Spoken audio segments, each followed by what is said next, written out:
Model tenancy act. आज हम model tenancy act के बारे में बात करेंगे। किस तरह से model tenancy act rights landlord के और टेनेंट्स के प्रोटेक्ट करता है, उसके ऊपर आज पूरी चर्चा करेंगे, क्योंकि ये बहुत इंटरेस्टिंग टॉपिक है और आप सब इसके बारे में जानना चाहते हैं। सब कहीं ना कहीं मकान मालिक और किराएदार कभी ना कभी रहे हैं और कहीं ना कहीं सब ने कोई ना कोई पेन बेयर किया है। तो इस पेन को अब गवर्नमेंट हमें कैसे रिलीफ दे रही है और उसका एक्चुअल स्टेटस क्या है डिफरेंट स्टेट्स में, वो आज हम इस पूरे एपिसोड में आपको डिटेल में बताने वाले हैं। तो वीडियो में कहीं मत जाइएगा, क्योंकि इस एपिसोड में मैं आपको लेटेस्ट अपडेट बताऊंगा। सबसे पहले बैकग्राउंड बताऊंगा, फिर लेटेस्ट अपडेट टेनेंसी एक्ट में क्या है वो आपको बताऊंगा, फिर ऑपरेशनल इश्यूज बताऊंगा, फिर मॉनेटरी इश्यूज बताऊंगा, फिर नो एंटी डिस्क्रिमिनेशन क्लॉज के बारे में बताऊंगा, ज्यूरिडिक्शन कौन सा लगेगा वो बताऊंगा, और किस तरह से आपके रेड्रेसल ऑफ डिस्प्यूट्स होंगे ये आपको बताऊंगा। लास्ट में फ्रीक्वेंटली आस्क्ड क्वेश्चंस मैं आपके साथ में शेयर करने वाला हूं, तो आपके क्वेश्चंस के आंसर भी उसमें देने वाला हूं। तो चलिए वीडियो को शुरू करते हैं और मॉडल टेनेंसी एक्ट 2021 के बारे में डीप में समझने की कोशिश करते हैं। नमस्कार, मैं हूं प्रदीप मिश्रा। प्रॉपर्टी मिश्रा शो में आपका स्वागत है। यहां हम आपको प्रॉपर्टी और प्रॉपर्टी मार्केट की हकीकत बताते हैं। नो बकवास, डायरेक्ट काम की बात। चलिए शुरू करते हैं।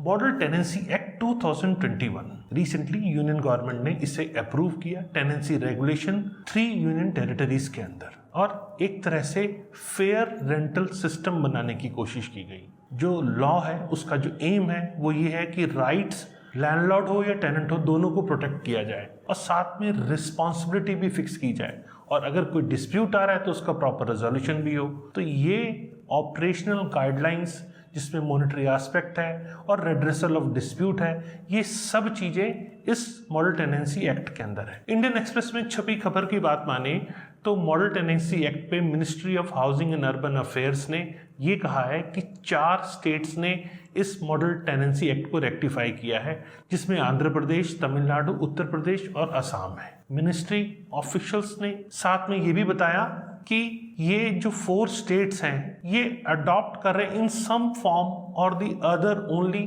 Bye Assam, Uttar Pradesh, Tamil Nadu and Andhra Pradesh. Meanwhile जो अदर स्टेट्स हैं उनसे भी मिनिस्ट्री ने ऑलरेडी कम्युनिकेशन जारी रखा हुआ है, लेकिन उनके पास से डिफरेंट रिमाइंडर्स देने के बाद भी कोई रिस्पांस नहीं आ रहा। तो यहाँ मिनिस्ट्री भी थोड़ा सा चिंतित है कि आखिर हम इतने एफर्ट्स कर रहे हैं, उसके बाद स्टेट इसे अब्जॉर्व नहीं कर रहे। स्टेट क्यों अब्जॉर्व करते हैं ये सब आप जानते हैं, क्योंकि एक्ट सेंट्रल गवर्नमेंट का बनाया हुआ होता है, लेकिन डिफरेंट स्टेट उसे एक्सेप्ट करते हैं, क्योंकि प्रॉपर्टी एक तरह से स्टेट का मैटर होता है। तो इसे स्टेट को अपने हिसाब से थोड़े बहुत चेंजेस करने पड़ते हैं और उसके बाद अपने स्टेट में से इम्प्लीमेंट करना पड़ता है। जैसे कि एग्जाम्पल के तौर पर मैं आपको बताऊं, रेरा जब आया तो डिफरेंट स्टेट्स ने उसमें, चूंकि प्रॉपर्टी एक स्टेट का मैटर होता है, तो उस हिसाब से छोटे मोटे चेंजेस करके उसको इम्प्लीमेंट किया। तो यही तरीका मॉडल टेनेंसी एक्ट में भी होने वाला है, लेकिन अभी तक बहुत सारे स्टेट्स इस पे प्रोएक्टिव होकर रिस्पांस नहीं दे रहे। इसका खामियाजा आप हम सबको भुगतना पड़ रहा है। तो चलिए अब समझते हैं इसके थोड़ा सा बैकग्राउंड के बारे में। मॉडल टेनेंसी एक्ट 2021 इसे कैबिनेट ने जून 2, 2021 को अप्रूव कर दिया है। इससे जो रेंटल हाउसिंग चैलेंजेस हैं उन इश्यूज को एड्रेस करना इसका मेन एम है। इसके मेन एम में डिस्प्यूट्स को रिजॉल्व करना भी है। इससे रियल एस्टेट मार्केट में एक पोटेंशियल बूस्ट आ सकता है। रियल एस्टेट मार्केट में काफ़ी पोटेंशियल है, लेकिन बहुत सारे लोग आपने देखा है कि अभी भी मकान किराए पे नहीं देते हैं, इन्वेस्टमेंट तो कर देते हैं और प्रॉपर्टी का पोजीशन लेने के बावजूद प्रॉपर्टी को किराए पे नहीं देते हैं। तो अगर ये लॉ हर स्टेट में इम्प्लीमेंट हो जाता है, जिसे सरकार को कर देना चाहिए, लेकिन सरकारें पूरी तरह से यहाँ विफल नज़र आ रही है। जो स्टेट गवर्नमेंट्स को करना चाहिए उस हिसाब से पूरा प्रोएक्टिव होकर उन पे काम नहीं हुआ है। तो यहाँ इससे रेंटल हाउसिंग में बहुत फ़ायदा होने वाला है। ज़्यादा से ज़्यादा लोग घर बनेंगे और यहाँ तक कि लोग प्रॉपर्टी में इन्वेस्टमेंट भी ज़्यादा करेंगे, क्योंकि उन पे उन्हें रेंटल रिटर्न आएगा और सेफ एंड सिक्योर होगा। अगर मॉडल टेनेंसी एक्ट को हर स्टेट इंप्लीमेंट कर लेता है तो ये लैंडलॉर्ड और टेनेंट दोनों के लिए फायदे का सौदा हो सकता है। तो इससे रियल एस्टेट मार्केट को ज़्यादा फायदा होगा और लोग इन्वेस्टमेंट करने के लिए रियल एस्टेट में पैसा लगाएंगे। ये एक्सपेक्ट किया जा रहा है कि नियरली US $120 बिलियन कंट्रीब्यूट कर सकता है जीडीपी के अंदर और करीब 5 करोड़ पीपल इससे एम्प्लॉयमेंट उनको मिल सकता है। और ये जो एक्ट है वो government housing for all mission जो गवर्नमेंट का है उससे भी उसको काफ़ी फ़ायदा मिल सकता है। और मेन एम जो है गवर्नमेंट का वो ये है कि ज़्यादा से ज़्यादा मकान बने और लोगों को एफोर्डेबल रेट्स के अंदर घर भी मिल पाए। अगर वो रेंट पे लेना चाह रहे हैं तो उनको वो भी मिल पाए, तो उससे गवर्नमेंट का ये एम भी पूरा हो सकता है। सेंसस 2011 की माने जो काफ़ी टाइम बीत चुका है, तो उसमें ये हाईलाइट किया गया था 1.1 करोड़ वैकेंट अर्बन हाउसेज हैं जहां पे लैंडलॉर्ड ने हेजिटेट किया है कि उनको रेंट पे दिया जाए। और एस्टिमेटेड शॉर्टेज जो उस समय की थी वो 1.88 करोड़ अर्बन हाउसेज की थी। मतलब 2012 के technical group of urban housing shortage report ने बताया कि 1.88 करोड़ अर्बन हाउसेज हैं जिनकी शॉर्टेज है। आज हम 2023 में, सेंसस का डाटा थोड़ा पुराना है, मेरे पास जो अवेलेबल हो सका मैं वो आपके पास लेकर आया। अब समझते हैं आखिर लेटेस्ट अपडेट क्या है। मॉडल टेनेंसी एक्ट के ऊपर लेटेस्ट अपडेट की बात करें तो जैसा मैंने बताया यूनियन गवर्नमेंट ने इस समय पास कर दिया है टेनेंसी रेगुलेशन को, और वो 3 यूनियन टेरिटरीज के अंदर इसे इम्प्लीमेंट भी किया जा रहा है। तो यूनियन टेरिटरीज वो कौन सी 3 हैं जहां पे इसे फाइनल कर दिया गया है? वो है अंडमान एंड निकोबार, दादरा नगर हवेली, दमन दीव और साथ में लक्षद्वीप आइलैंड। ये वो 3 टेरिटरीज हैं जहां टेनेंसी रेगुलेशंस को पास कर दिया गया है। Under article 2040 of the constitution union government ने इसे अप्रूव किया है। Andaman and Nicobar island tenancy regulation 2023, Dadra Nagar Haveli Daman and Diu tenancy regulation 2023 और साथ में लक्षद्वीप टेनेंसी रेगुलेशन 2023। तो ये वो थे जो मैंने आपको बताया अप्रूव हो गए हैं। अब टेनेंसी रेगुलेशन ये इंश्योर करेगा कि लीगल फ्रेमवर्क ऐसा हो कि जिससे कि हर आदमी अकाउंटेबल हो, ट्रांसपेरेंट हो, इकोसिस्टम इसका बहुत अच्छा हो, जिससे रेंटिंग और लीजिंग किसी भी प्रमाइसिस की वो यूनियन टेरिटरी के अंदर अब बैलेंस वे में हो, क्योंकि इससे लैंडलॉर्ड और टेनेंट दोनों के राइट्स प्रोटेक्टेड हैं। यहाँ दोनों अब सेफ गार्ड हो चुके हैं और ये जो रेगुलेशन है ये बहुत ज़रूरत थी। जैसे मैंने आपको बताया कि ये बूस्ट करेगा इन्वेस्टमेंट के लिए, क्योंकि इससे ज़्यादा से ज़्यादा लोग प्रॉपर्टी में इन्वेस्टमेंट करेंगे रेंटल इनकम के लिए, और ये रियल एस्टेट मार्केट को अच्छा बूस्ट करेगा और रेंटल मार्केट के लिए भी ज़्यादा ऑप्शंस निकल कर आएंगे और बायर्स के लिए भी अफोर्डेबल रेंट मिलना थोड़ा सा आसान हो जाएगा। यहाँ पर इन्वेस्टर्स के साथ साथ जो माइग्रेंट्स हैं, जो फॉर्मल और इनफॉर्मल सेक्टर एम्प्लॉयज़ हैं, उनको भी एक तरह से रीजनेबल घर मिल पाएगा, मतलब रीजनेबल रेंट में घर मिल पाएगा। और डाटास की बात करें तो ये जो लॉ है अगर इसे प्रॉपर तरीके से इम्प्लीमेंट कर दिया जाए तो रेंटल हाउसिंग मार्केट 2023 तक 3 लाख करोड़ हो सकती थी, लेकिन अभी तक हुई नहीं है क्योंकि ये लॉ अभी भी बहुत सारे स्टेट्स में इम्प्लीमेंट नहीं हुआ है। और ये जो न्यू मॉडल टेनेंसी लॉ है ये स्टेट और यूनियन टेरिटरीज को अमेंड करना है अपने हिसाब से, और इस एक्ट को अप्लाई करना है रेजिडेंशियल और कमर्शियल दोनों प्रॉपर्टी पे, और साथ में ये प्रॉपर्टीज़ अर्बन और रूरल दोनों एरिया को कवर करने वाली है। तो और क्या क्या इस मॉडल टेनेंसी एक्ट की खास बातें हैं ये भी अब समझ लेते हैं। एक रिटन एग्रीमेंट जो कि लैंडलॉर्ड और टेनेंट के बीच में होता है वो आपको रेंट अथॉरिटी मतलब डिस्ट्रिक्ट रेंट अथॉरिटी में जाके जमा करना होगा, और आज से मतलब जब वो स्टेट के अंदर इम्प्लीमेंट होगा तो उसके बाद से उसे इफेक्टिव माना जाएगा।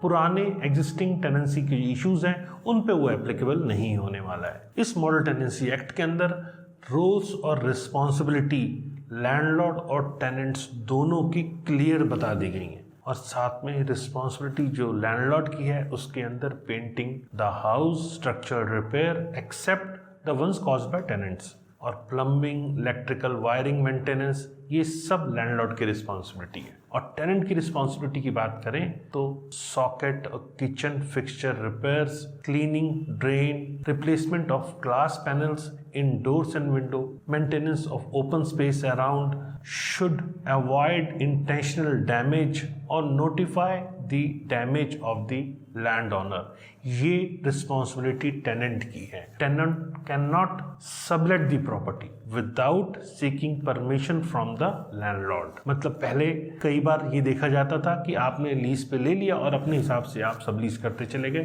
तो ऐसा अब नहीं होने वाला है।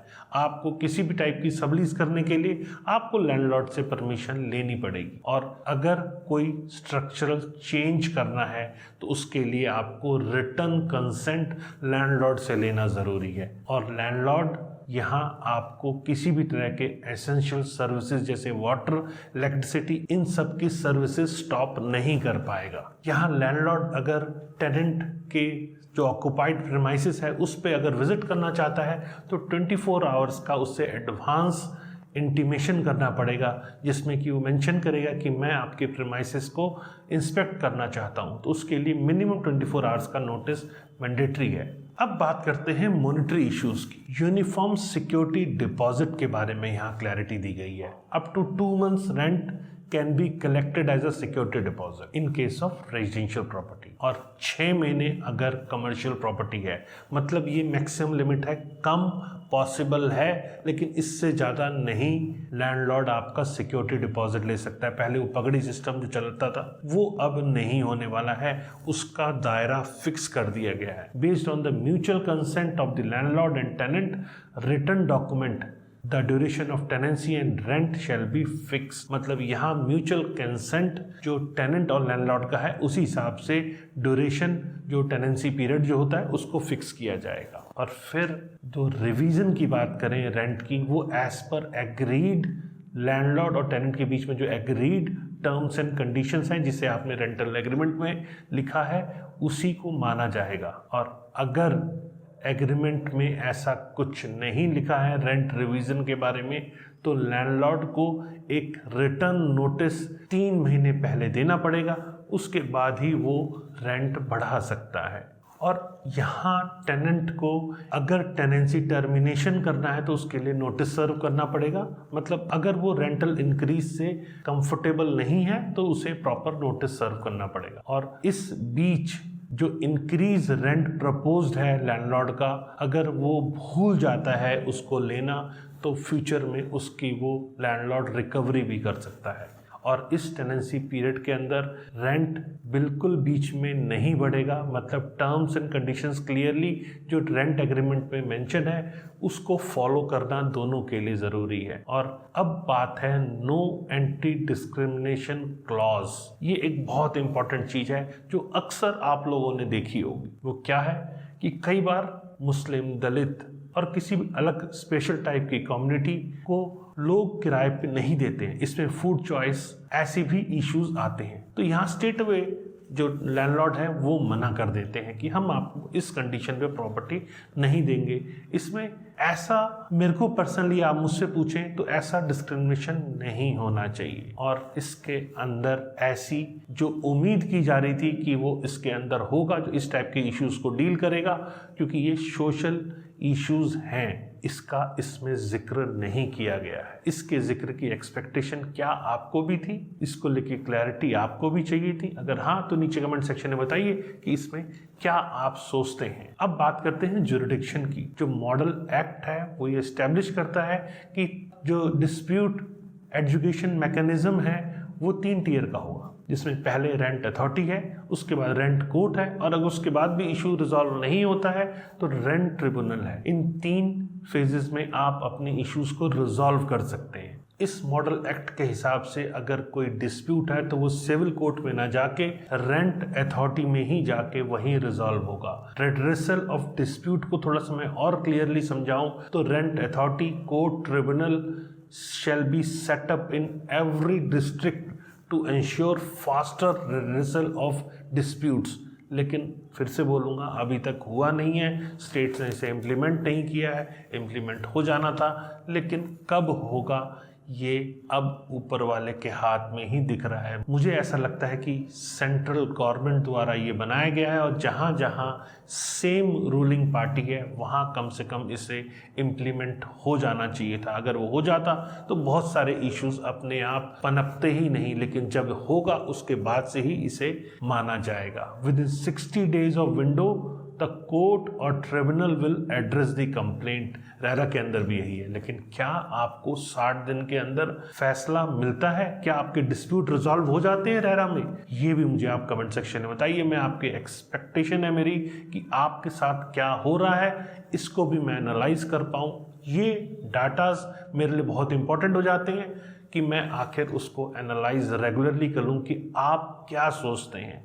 मेरा अकेले के सोचने से नहीं होगा, हम सब मिलके क्या सोचते हैं वही हम सबको समझना चाहिए। तो ये भी मुझे आप कमेंट सेक्शन में बताइए। और tenant can not be evicted during tenancy period unless it is agreed in return by the tenant and landlord. मतलब हर एक चीज टेनेंसी का जो एग्रीमेंट है उसके अंदर मेंशन है। अगर बीच में एविक्शन की बात आती है तो यहाँ पर टेनेंसी पीरियड जो रेंट एग्रीमेंट के अंदर मेंशन है उसको ही सही माना जाएगा। Rent shall be paid by the tenant even during the pendency of dispute. मतलब किसी भी टाइप का अगर डिस्प्यूट है तो वहां पर भी टेनेंट को रेंट पे करना पड़ेगा। मतलब ऐसा नहीं है कि कोई डिस्प्यूट कर दिया और फिर हम रेंट देने से बच जाएंगे। मतलब अगर डिस्प्यूट आ रहा है तो आप वहां खाली ना करके उसे कंटिन्यू रखें और बाकी चीजें कोर्ट पे छोड़ दें। और डिस्प्यूट खड़ा करके अगर आप सोच रहे हैं कि हमें रेंट नहीं देना पड़ेगा तो ऐसा नहीं है। आज मैं आपको ये टॉपिक तो बता रहा हूं लेकिन साथ में आपके कुछ फ्रीक्वेंटली आस्क्ड क्वेश्चंस के भी आंसर कर रहा हूं।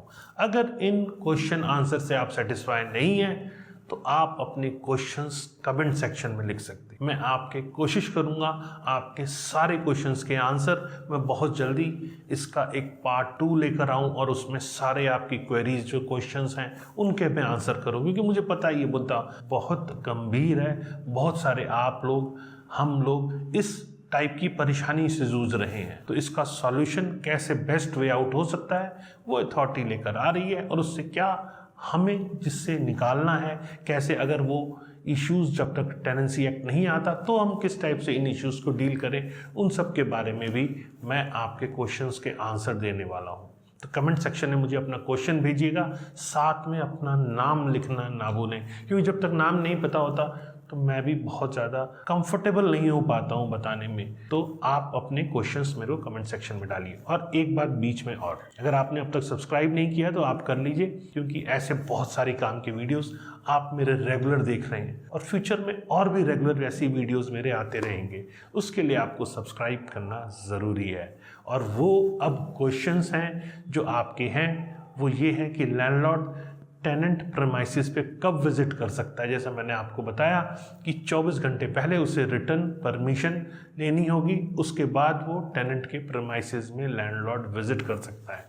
और कंपनसेशन की बात करें तो नॉन वैकेंसी के केस में if the tenant does not vacate the premises within the agreed tenancy period then he और she must pay double the monthly rent for 2 months as a compensation. पहले 2 महीने उसे double rent पे करना पड़ेगा। और अगर उसके बाद भी वो अपना स्टे एक्सटेंड कर रहा है बियॉन्ड 2 months तो उसे 4 times ऑफ मंथली रेंट पे करना पड़ेगा।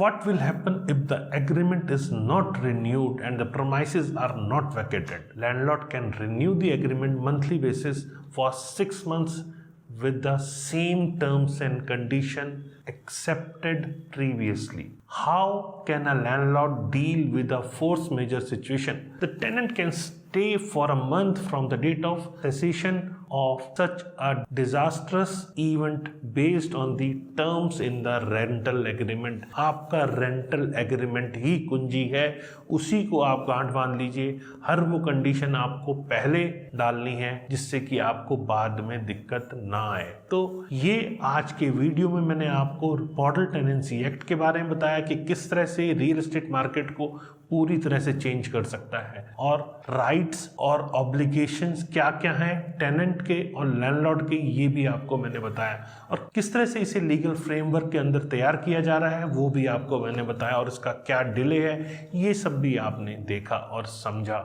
तो आपके क्वेश्चंस के आंसर्स करने के लिए मैं रेडी हूँ। कमेंट सेक्शन में आप डाल दीजिए और सब्सक्राइब कर लीजिए, लाइक कर लीजिए, कमेंट कर लीजिए। अगर वीडियो अच्छा लग रहा है तभी कीजिएगा। तो उम्मीद है मेरा ये वीडियो आपको पसंद आ गया होगा। तो अब वक्त है विदाई का, मैं यहाँ विदाई लेता हूँ और मिलते हैं अब अगले वीडियो में। नमस्कार एंड जय हिंद।